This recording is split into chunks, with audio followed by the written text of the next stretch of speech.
Alex here, and in this video I want to share a little bit about the race across America. I had the privilege to join the staff that was helping out a team of cyclists to do this race. The first time I heard about the race across America was about 10 years ago with my coach Ricardo. He did this race a couple of times, and when I first heard about it I said, this is impossible. It's impossible for someone to cross the whole country in a week or 10 days, but people do it. And you can do the race in a team of 8 cyclists, 4 cyclists, 2 cyclists, or solo. That's really hard to do. So I joined the team celebration team, and I want to give a huge thanks to Chris and Leticia from 7 Sherpas that invited me to join the team and help out. They have this travel agency that organizes races and cycling trips all around the world. So if you want to check them out, you can check in the description. I'm gonna leave a link below. So Celebration Brazilian team is a team of 4 cyclists, female cyclists, Brazilian, 3 that live in Celebration, Florida, Simone, Luciana, and Juliana, and Daniela Genovese. She's a pro cyclist. She's done this race a couple times, so she was the most experienced athlete in this team. So we were scheduled to start the race at 12:10 in the afternoon. So the morning was all the preparation, a lot of details. Can you imagine having to cross the country in an RV, 2 minivans with all the team and the athletes? It's a pretty complex logistics. So the first morning we were preparing everything, last minute details before the start of the race. So here are the 2 support cars. Over there is the RV. And so we're setting everything up. This is one of the bikes, one of the athletes that will go in this car. So we're gonna have 2 athletes per car. Up front, the driver, the navigator. So while one is resting, the other one is on the road riding. Over there we have the supplements and towels. Let me show you up front. So this is the kit of each cyclist, where it has their nutrition, everything they need. And then we have a little curtain over here for privacy for the athletes.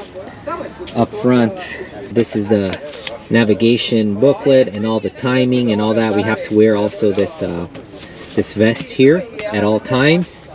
Then down here is all the electronics, chargers. We also have a radio to communicate with the other car and the RV, where we have the team captain over there that will give instructions, some important rules to follow that we can't forget, so we stick it right at our face. Last minute check with the bikes. Here's the meeting of the bosses. There's the team captain. Chris, always on the phone. So all the supplements are over here.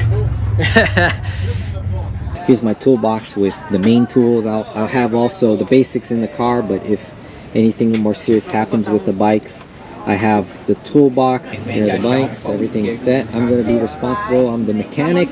We have a time trial. Some parts of the race, it's going to be super flat, so the athletes will use a time trial. So we have 2 over here, and then a road bike for the rolling hills. So 8 days on the road in the RV. I've never experienced this before, so I'm a little nervous, but really excited. I think it's going to be fun. It's going to be challenging because we're not going to be able to sleep a lot. We're going to eat when we can.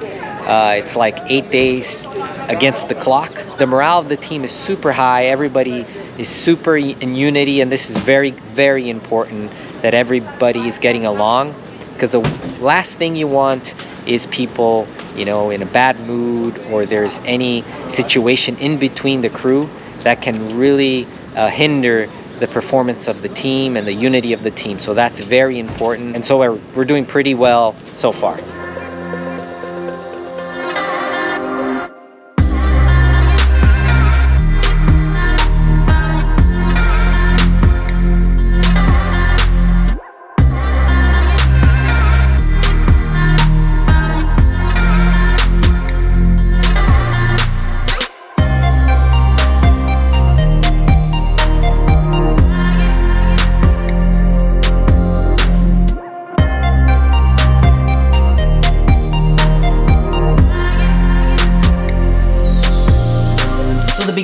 race is very exciting. You see all the crowd, you see the other teams, and actually the first few hours of the race, you have a lot of other teams riding together. So you see other support cars, other athletes, and our minivan had the first 6-7 hour shift. So I was going to be the navigator, Fernando the driver, and in our car there we would give support to Juliana and Daniela for the whole race. So our responsibility was to follow the cyclists, make sure they had enough water, if they had a mechanical, and swap the cyclists every an hour and a half. So about an hour and a half, the one that was riding, we would put them in the car and then put on the road the other cyclists that would do another hour, an hour and a half, until we met the other 2 cyclists that would be waiting for us, and they would do the following 6-7 hour shift. Now to start, at the beginning of the race, we already had our first challenge. We entered Borrego Springs Desert. I'd never been to a desert like that.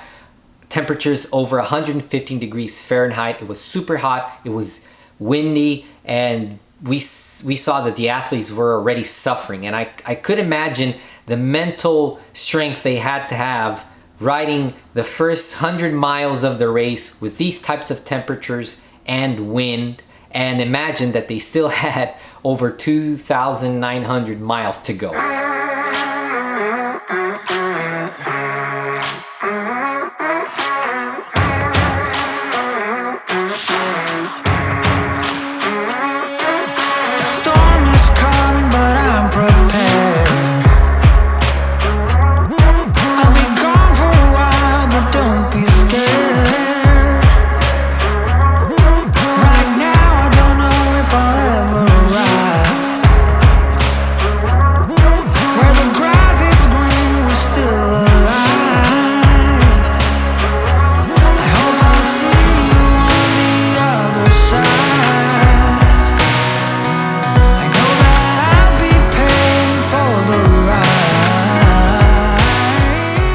So we've done the first 120 miles of the race. I was actually relieved that we did a good job, that we survived the desert, and now we had to go to the RV, our team, and try to rest. It's something I couldn't do because I had all this adrenaline and the RV was moving, because we were gonna meet the other team that now was on the road in about 6-7 hours, so we could do the night shift. And in the night shift, I realized that this race is us, the team, and the road, because the other teams, we kind of spread out. Each team has a different strategy, where they're gonna stop, how fast they're gonna go. So it's kind of you, the team, and the road.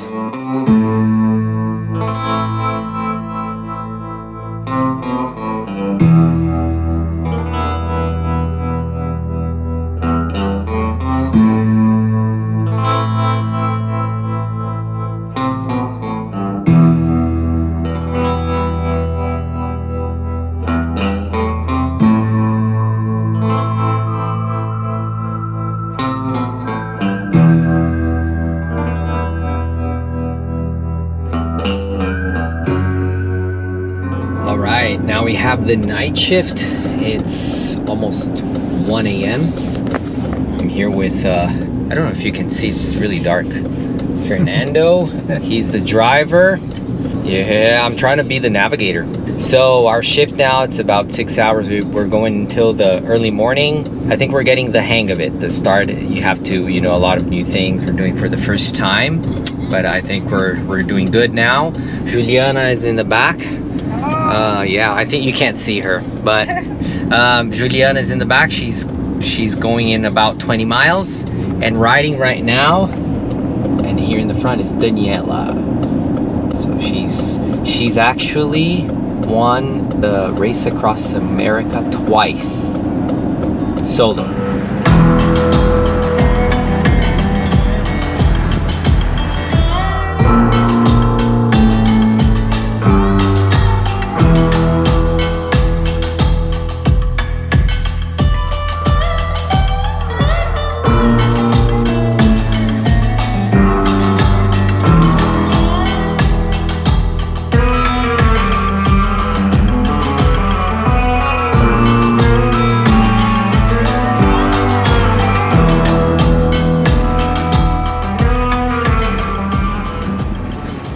Right, so we are in Station 7 here in Arizona. There's a Walmart at my back. So we're parked here for a few hours waiting for the two cyclists to arrive. But it's hot again. So we're getting prepared with a lot of ice, liquids, water. Arizona is pretty hot. Not as hot as the desert that we were in California, but it's pretty hot. I'm gonna check the bikes. There's one bike that has been giving some problems, but everything's working great.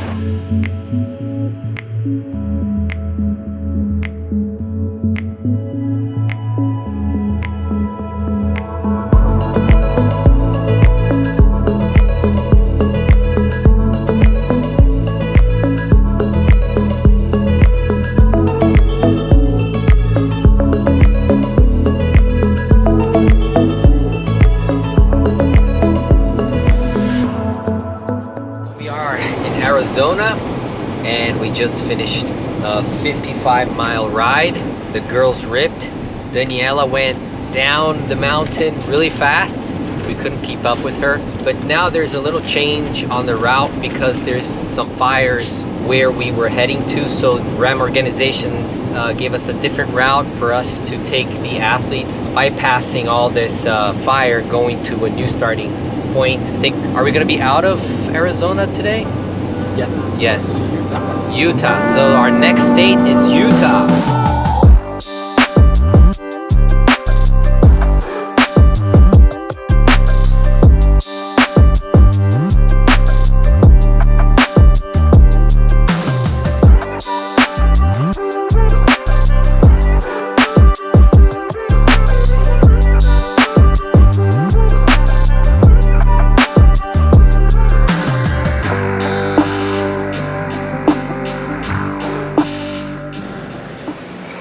So it's 4:30 in the morning. We had the chance to stop at a hotel, and that eventually happens. We can stop at a hotel for a few hours to take a shower, maybe sleep for an hour.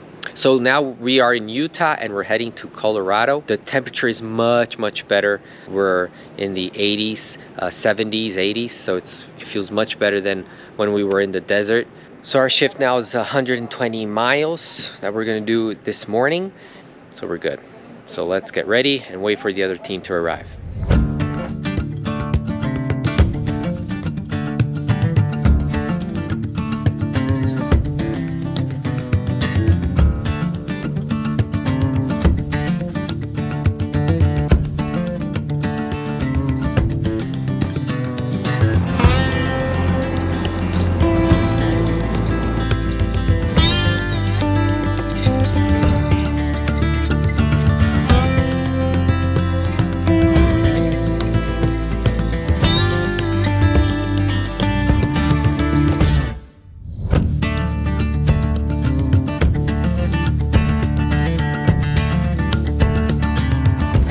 Próximo lugar que a gente puder parar, a gente vai trocar.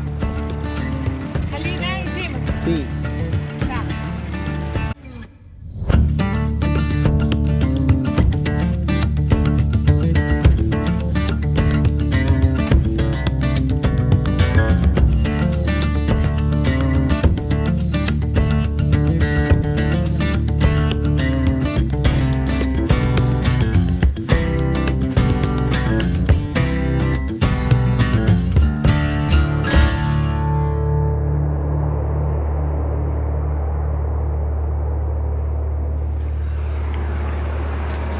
Alright, we've done a little over 1,000 miles, so we are 1/3 of the race. At the first, what I noticed, we were all having a hard time, like trying to sleep, because you can sleep when you're in the RV, so it's pretty hard to do that when you're not used to. But after like the third day that you're super tired, like today I was the navigator and I fell asleep like for a few seconds. So now any place I lay down, I'll sleep. Okay, with Chris, that is from 7 Sherpas. Look at his hair.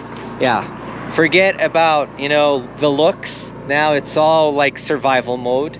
If you don't know Chris, from the last video from the ride in San Diego, he's the founder of 7 Sherpas. So Chris, What are we supposed to expect now that we've reached a third of the race, a little over 1,000 miles? Well, this is a deal breaker because we're climbing the highest point here in Colorado, the Wolf Creek Pass.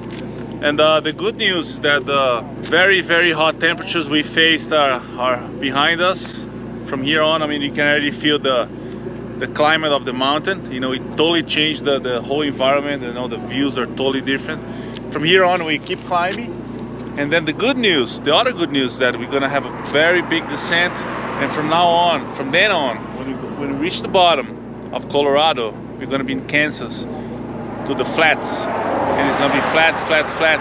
And what we need to hope for is that we don't have a lot of headwinds, because that's even worse than reaching the mountains. So we have a big flat, and then the last one will be the Appalachians, which is the last hills we're gonna climb. And then we pretty much, it seems easy, but it's not that easy in terms of doing it. But that's pretty much what we can expect from now on.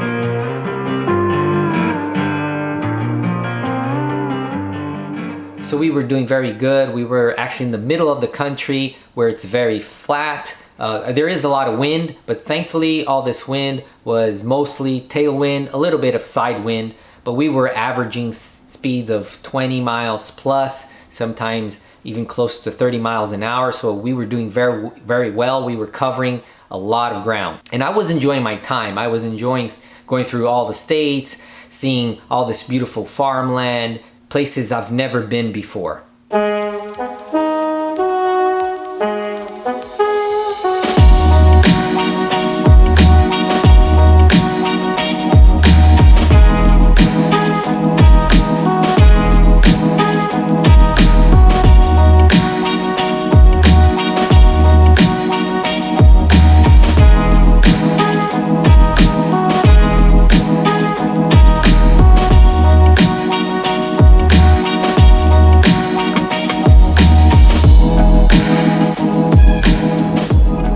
Alright, so we're in the 6th day of the race, and we are in Illinois, and we're heading to Indiana, 1,000 miles or less for us to reach our final destination, Annapolis. And I have here not only the cue sheet with the instructions, but also the ride with GPS, because yesterday night I missed a turn. It was supposed to be a left turn, and I looked at the book really quick and I said right, so that wasn't good.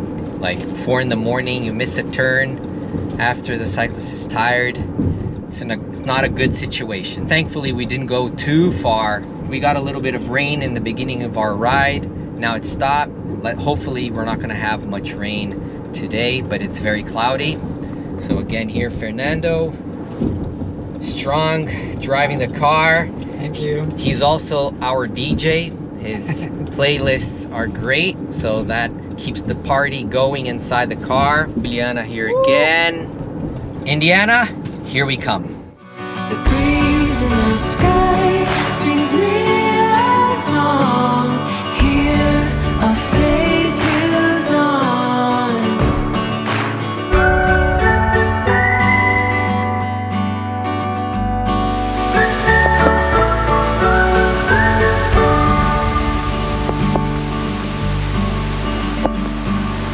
Indiana Rose, I couldn't see you on my way back home.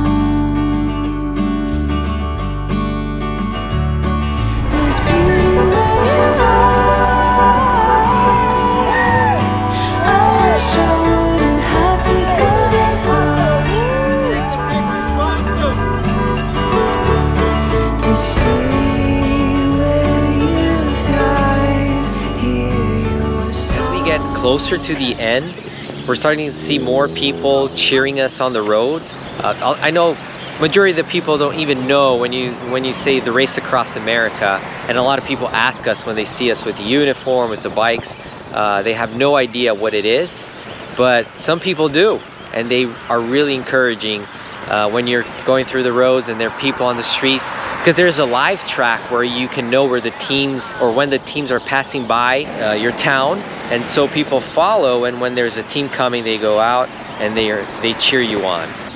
They actually still own this tent and put it up each year. Wow, and you have been doing this for how long? I've been doing it for 6 years. So it's a big thing here in Oxford. That's awesome. Yeah. That's really cool. Do you like follow the live track to see if any teams are coming, so you wait for them? Right. Cool. And they come right there down the road. That's awesome. And during the day, there will be a lot more people here. Uh-huh. Cheering. Cheering, ringing cowbells. Yeah. The whole bit. Yeah.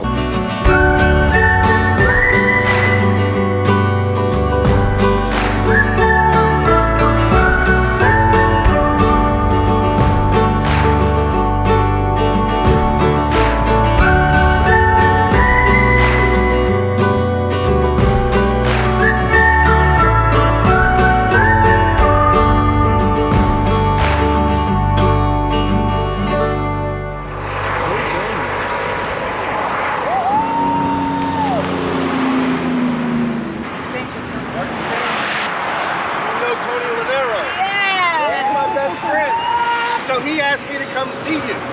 Oh, Awesome. thank you so much, man. Take my picture.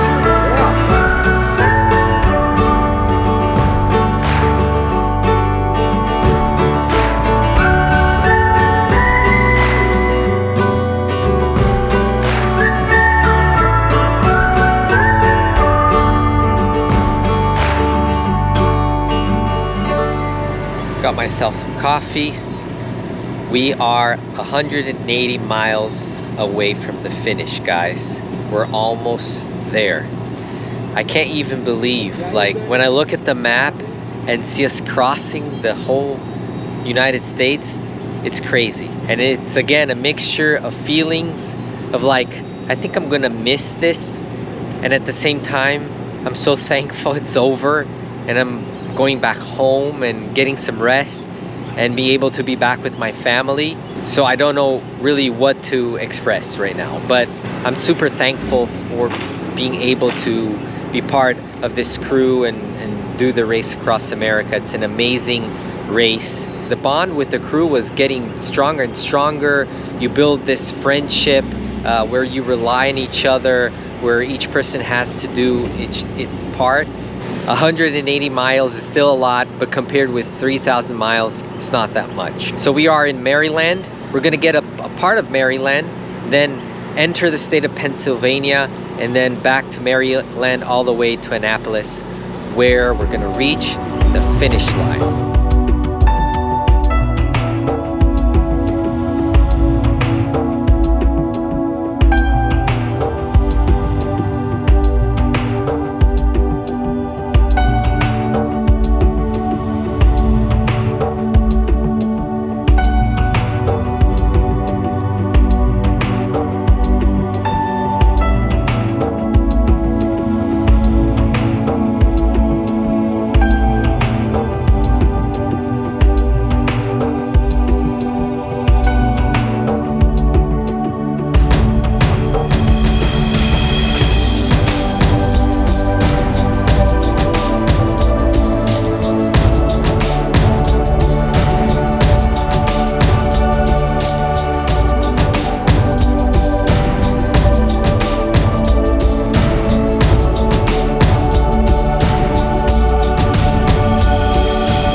So that's it, guys. A lot of ground to cover. I didn't know what to show, but I wanted to give an overview of the race across America. For me, I will never forget everything I saw and experienced, especially with this wonderful team, Celebration Brazilian team. I was honored to be part of it. The athletes did a great job overcoming any physical limitations and mentally, because it's a tough race. We finished in 7 days and 5 hours, so that's great. We were planning and finishing in below 8 days, so in 7 days and 5 hours, that's great. And again, I want to thank Chris and Leticia from Seven Sherpas that set everything up and invited me to be part of the team. And all the team was amazing. They were all awesome people, everybody doing their part. It was really an amazing experience that I will never forget. And I hope you were able to experience a little bit about the race across America. I hope you enjoyed this video. If you did, don't forget to give a thumbs up. And as always, I'll see you on our next ride experience. Ciao.